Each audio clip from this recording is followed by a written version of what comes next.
Hey, this is Sammi Reinstein, and you're listening to Conversation Starters. On this show, we talk all about bringing conversations back to B2B marketing and selling. Because if there's one thing we know about doing business in the revenue era, it's that the best customer experience wins. Season 3 of Conversation Starters is brought to you by Really Good Sales Plays, a landing page built to inspire your sales team, whether they're inbounding, outbounding, or managing a deal. These plays are proven to generate pipeline and close deals, so you can celebrate more wins. Check them out at drift.ly/salesplays. Now, to the episode. Sammi, so as you know, I live in the Italian district in Boston, and I have recently started a new challenge for myself, which is finding the best slice of pizza in the North End. Because people have told me different things, but I'm like, I need to form this myself, and the only way I'm going to do it is if I eat at every pizza place, which is actually a lot of pizza, so I have to, pace this out. That is a lot of pizza. However, valiant effort and one that I would happily participate in. I was going to say, if you'd ever like to come along, you are more than welcome. I definitely think pizza is one of my favorite foods, and that will be my icebreaker for Christine. Yes, because just like I'm demoing all the pizza, we have someone who works on demos in her 9 to 5. Nice segue, Elizabeth. Thank you so much. Christine Glick is our guest for today. And Christine is a solutions consultant here at Drift. With a background in marketing, managed services, and solutions engineering, Christine definitely knows a thing or two about storytelling and delivering on the needs of the customer. We're excited to hear how Christine's background informs her work today, so let's get right into it. Christine, thank you so much for coming on Conversation Starters. So excited to be here. Thanks for having me.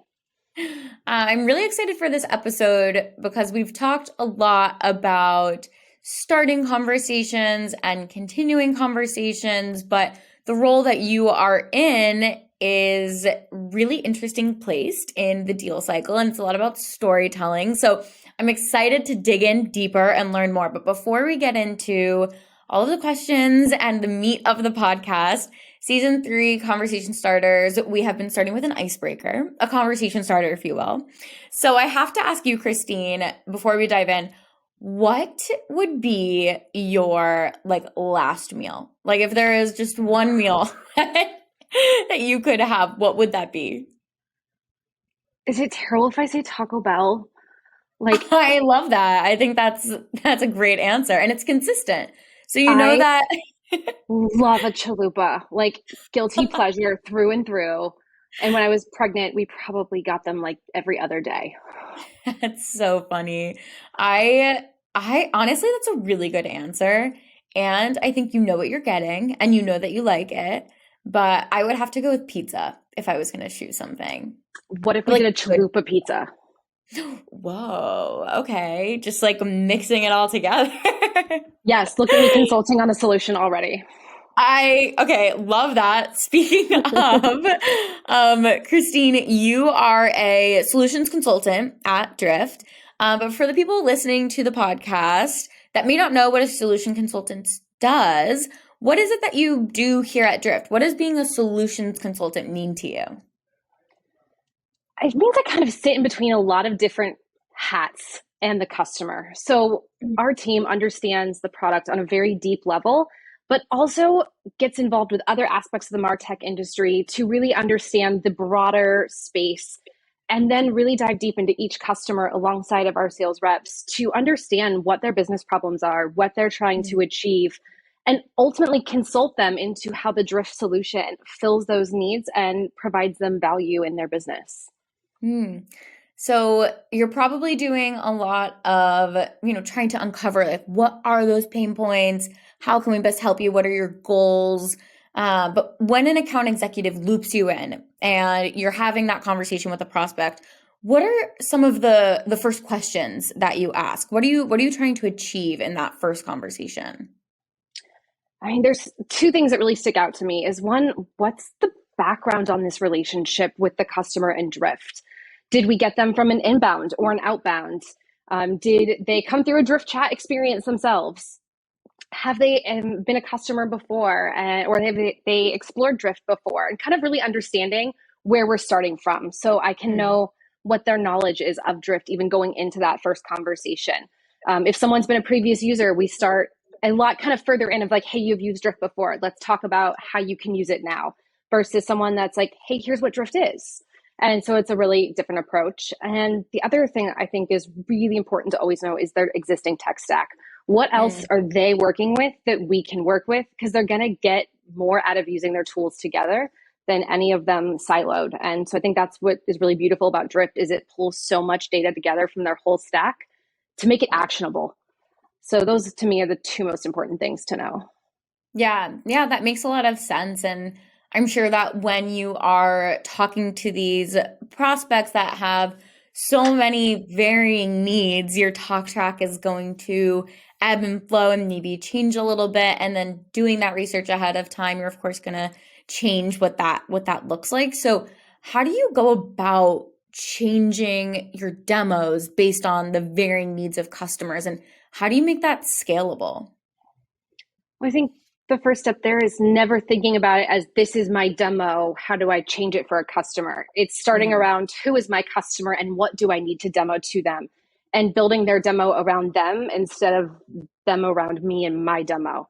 So it's really understanding them and then building blocks together till it meets like what I think that they need to see and what they'll find value in. That makes a lot of sense. So it's almost like a puzzle and like you have those things that you want to touch on, and it's just finding the way to bring all of that together that's going to fit into their needs.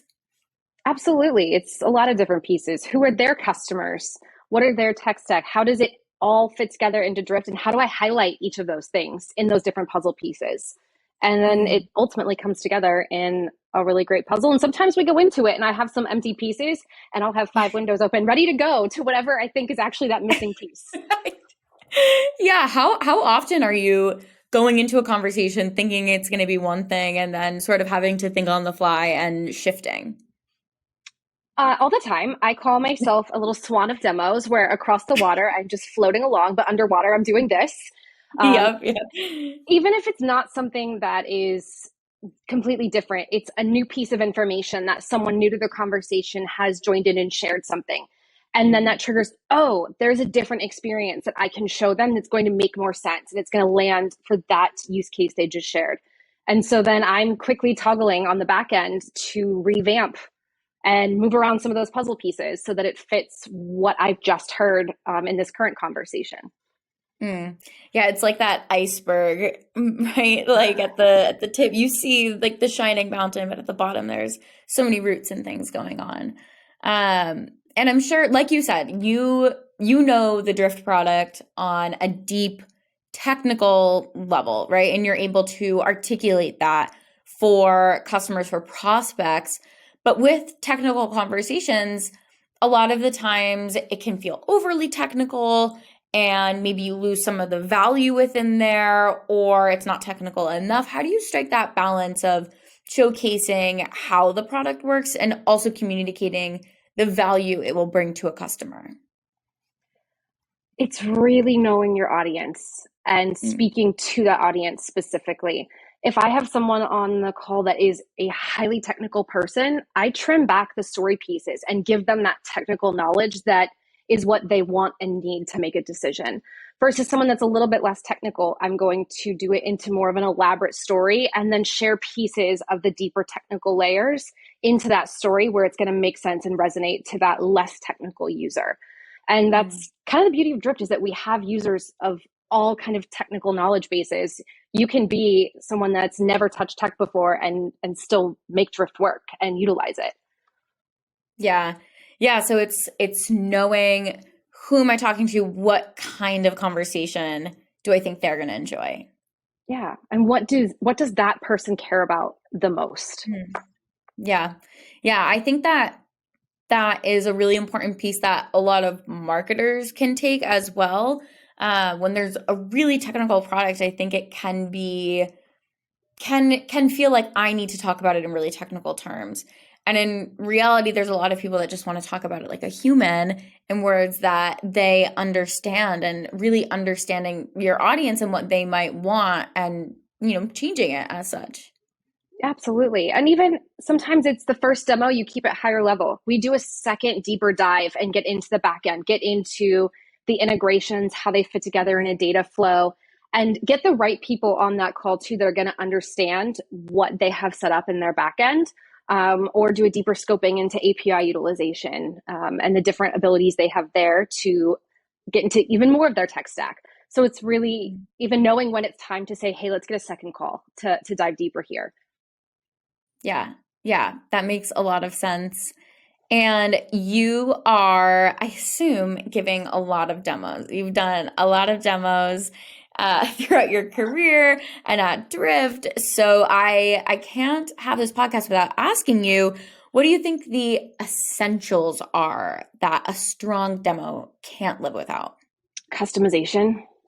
I could make a single demo and show it to everyone. And yes, I'd be showing Drift, but I'm not showing Drift for Acme Company. I'm showing Drift for Drift. And so when you start layering in their logos, their branding, their aesthetic, their verbiage, like I will even spend time trying to understand how they write their copy and make it sound like, make a bot sound like it belongs on their website already.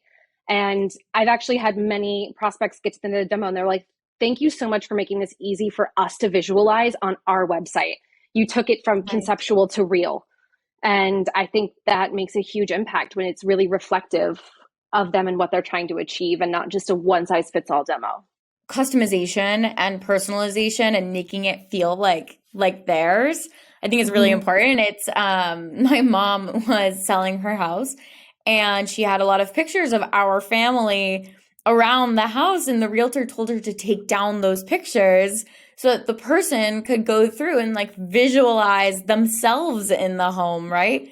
And it would be like if you were giving a demo and we just kept our Drift verbiage up there, it wouldn't resonate as much. They wouldn't be able to picture themselves in the Drift bot. Absolutely. And even to that, like if I'm trying to build a bot where they say they need help identifying their traffic, I'm now going to spend time imagining who's coming to their site and why, and how can we redirect them to different places.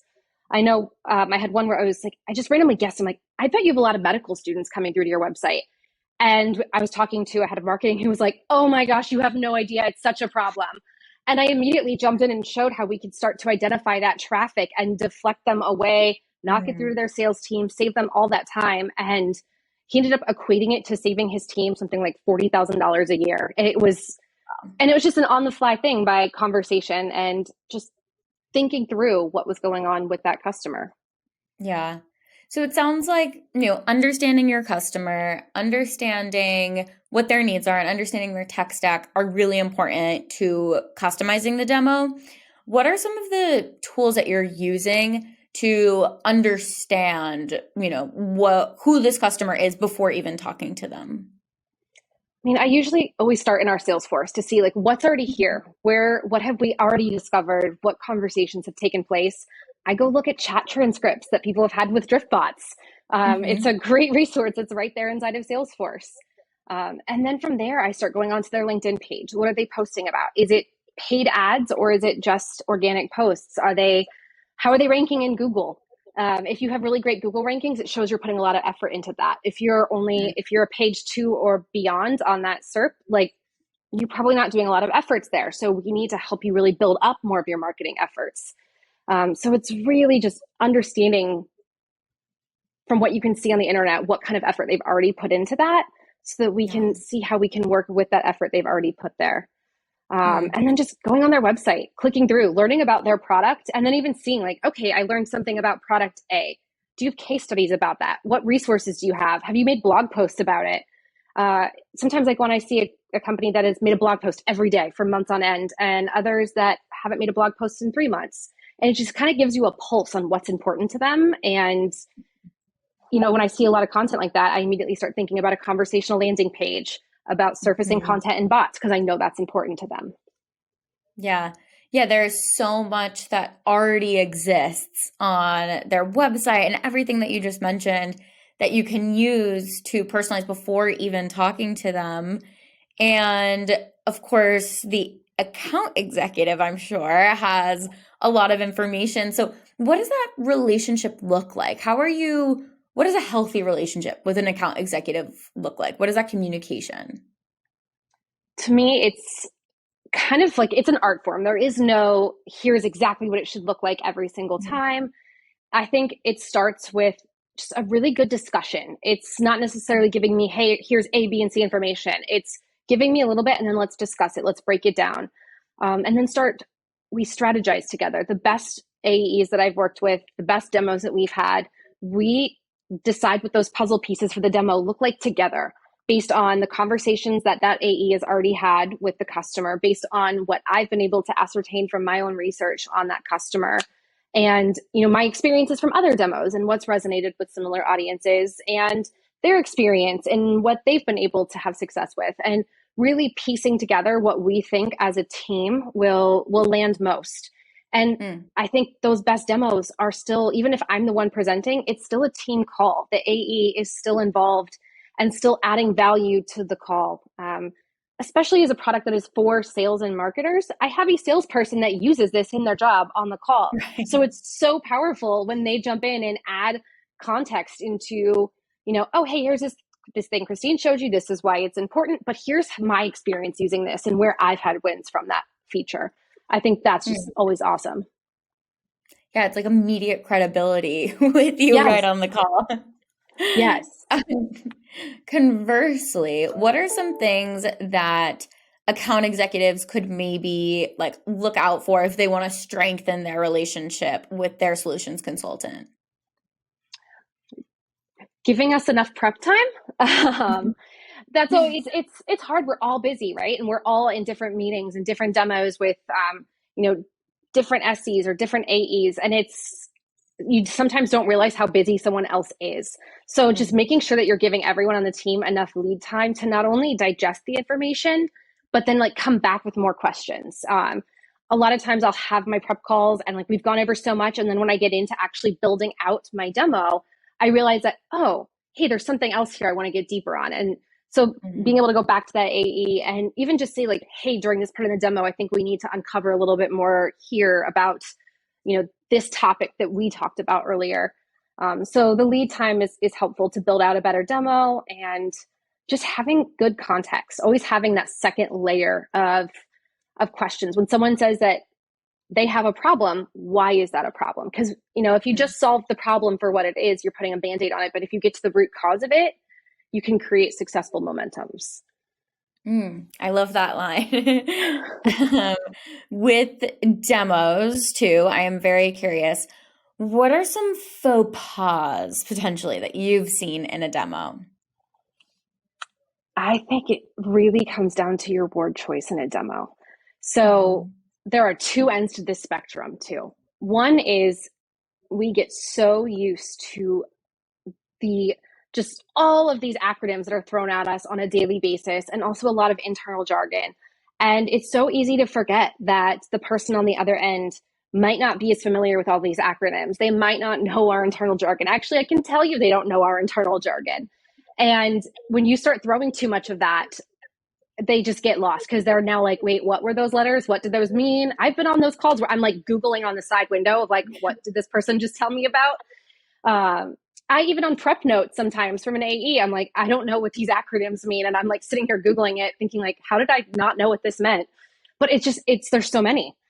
And then on the opposite side of the spectrum, you can get too vague and you start using kind of those like demonstrational prepositions like this, that, these, there. And you start showing features and saying, well, this does that. And these do this when you do that. And like, that's also not helpful either. So it's really landing in the middle where you're describing what you're showing in language that makes sense to the person listening. Otherwise, you're just losing them. Yeah, that makes a lot of sense. There are so many acronyms in the so many. Like in the B2B space and the MarTech space, like at Drift, we have CQLs, conversation qualified leads, and then there's MQLs, and like there are just so many acronyms. I think that's really good advice that people need to be aware of going into conversations with their prospects, but even just for marketers, like on your site and your copy. Yeah, even ones that, you might take for granted that someone's going to know that Salesforce is a CRM. Yeah.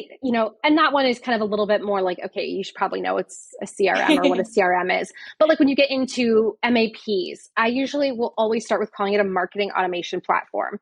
Because sometimes if you're talking to a sales leader specifically, they're going to be like, oh, we use Marketo for marketing. They might not understand MAP because it's not their jargon. So it's really even things that seem common knowledge, just start with that actual full word. Yeah, that's a great point too. Every company, even if you're talking about the same thing, might be talking about it differently. So just don't assume, use the full word. And then once you have set that, maybe on the next call, you can, start using some of those acronyms, but starting at least by just being really clear in what you're talking Yes. about. And especially too, when you avoid any acronyms, you make sure then you're not using any internal only acronyms at the same time. Yeah. So thinking a little bit broader out of just maybe a demo, a lot of what you're doing on a daily basis is storytelling. And I think that that is something that a lot of salespeople use in their day-to-day, marketers use in their day-to-day, right? Like at the end of the day, the whole buying process is a story and storytelling. So what are some of the things that you're keeping top of mind when you are framing up this story and then going through your demo? When I get into telling the story, you have to find the right break point to bring the story back up to the value, to why we're here. Because when I think about telling the story, is a lot of times like it's the story of a prospect's experience on your website utilizing Drift. But then you have to bring another character in at some point, and then the story becomes how your sales team is using it, and why that's impactful for your team, and why that end user's experience and why their story matters to your sales team, to your marketing team. So it's really layering and like multiple stories at a time to bring it back to the customer, to that value, beyond just saying, hey, it's great that if this person comes to your site, here's their journey, here's the story like that they go through. Why does it matter? Why is it important? What value does it bring? Yeah, I love that. Bringing it back to value. And I love that bringing in the other characters, layering a story on top of the story, but always bringing it back to the, what's in it for me? What are those motivators? What am I going to get out of this? Yeah. Or even just bringing the story back to something that someone else has said. I actually will, a lot of times I'll even listen back to discovery calls, even if I'm not on them. And I will have a little sheet in front of me of specific things that people on the call have said that they care about, or that things that they're responsible for. And so I try to take that story and bring it back to one of those people and by name say, hey, Susan, does this really resonate for that problem that we've discussed? And allow them to kind of report back on if that story landed for them. Yeah, I think that's great advice. It makes it so much more personal, and it's bringing it back exactly to what someone has said and what their motivator it is, or what their pain point is. Christine, I thank you so much for coming on the podcast and talking about the storytelling and bringing it back to value. I think there's a lot of great advice that not just solutions consultants, but also salespeople and marketers can take from this. Where can people connect with you if they want to learn more about Drift, or just connect with you and learn more about you? Yeah, you can reach me an email at cglick@drift.com, or you can find me on LinkedIn, Christine Glick. Awesome. Christine, thank you so much. Thank you so much, Sammi. I'd certainly say you could tell that Christine basically story tells for a living. Very well spoken. Yes. But I really loved what she had to say about building the demo around the customer, not fitting the customer into the demo. Yes. I feel like you could also replace demo with like any word from a marketing standpoint, and it would work. Like building it. An ebook. An ebook, or like your kickoff call, or, so many different types of things. But it's about being customer first. And I really appreciated Christine's value and importance on the customer. Yes, she definitely taught us a few things about how to continue the conversation, and we look forward to continuing it next week. So stay tuned. Thanks so much for listening to Conversation Starters. If you liked this episode, please leave us a 6-star review by clicking the link in the show notes. And hit subscribe so you never miss another one. You can connect with me on Twitter @Sammi Reinstein and follow all of our shows @Drift Podcasts.